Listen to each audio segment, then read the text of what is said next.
كلنا ورانا ستارة كبيرة بتداري حاجات مخفية. يا ترى الستارة دي لو اتشالت المتفرجين هيشوفوا ايه؟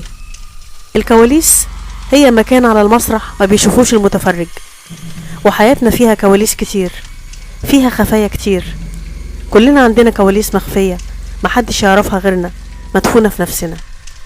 ليه الإنسان في حاجات في حياته بيحب يداريها أو يحط عليها ستارة عشان محدش يشوفها غيره؟ يمكن لأننا كلنا بنحب نظهر في صورة مثالية قدام غيرنا. ناس كتير حقيقتهم غير الصورة اللي بيظهروا بيها، وده يخلينا ندخل في حكاية دكتور جيكل ومستر هايد، وهي رواية غريبة بتحمل نفس الاسم، اتنشرت سنة 1886 للمؤلف روبرت لويس ستيفنسون. حكاية دكتور جيكل ومستر هايد تجسيد للخير المطلق والشر المطلق،